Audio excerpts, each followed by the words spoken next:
In the ancient lands of Israel, a time of great turmoil and oppression by the Philistines, a man of extraordinary strength was born. His name was Samson, a Nazarite consecrated to God from birth, destined to begin the deliverance of his people. His strength was not of muscle alone, but a divine gift, bound by a sacred vow that forbade him from cutting his hair, touching anything unclean, or drinking wine.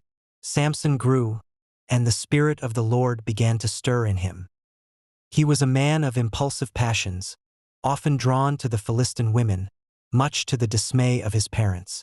It was on one such journey to Timnah, to seek a Philistine wife, that Samson encountered his first great test. As he walked through the vineyards, a young lion, roaring fiercely, sprang at him. Samson was unarmed, alone, and seemingly vulnerable. But the Spirit of the Lord came powerfully upon him. With bare hands, he tore the lion apart as one would tear a young goat, a feat of incredible superhuman strength. He left the carcass there, continuing on his way, telling no one of this astonishing encounter. Some time later, as Samson returned to Timnah for his wedding, he turned aside to see the lion's carcass. To his surprise, a swarm of bees had made their home in the dried remains, and with them, a honeycomb filled with sweet honey. Samson scraped out the honey with his hands, eating as he went, and even offering some to his parents, though he still did not tell them where he had found it. This act, touching a dead body, was a violation of his Nazarite vow, a foreshadowing of the compromises to come. Years passed, and Samson continued his tumultuous life, marked by acts of immense strength against the Philistines, yet often driven by personal vendettas rather than a clear, consistent leadership for Israel. His heart, however, remained susceptible to temptation, and it was in the valley of Sorek that he met a woman who would prove to be his ultimate undoing, Delilah. The Philistine lords, desperate to capture Samson and neutralize his threat, approached Delilah. They offered her a vast sum of silver, a truly immense fortune, if she could discover the secret of Samson's immense strength and betray him into their hands. Delilah, swayed by greed, agreed. She asked him, "Tell me, Samson, I pray you, wherein your great strength lies, and with what you might be bound to afflict you."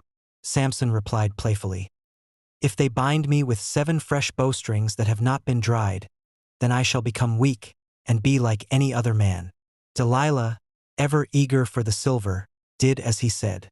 But when the Philistines lay in wait, and she cried, "The Philistines are upon you, Samson," he snapped the bowstrings as easily as a thread of flax. Delilah, feigning hurt, pressed him again. "Behold, you have mocked me and told me lies. Please tell me with what you might be bound."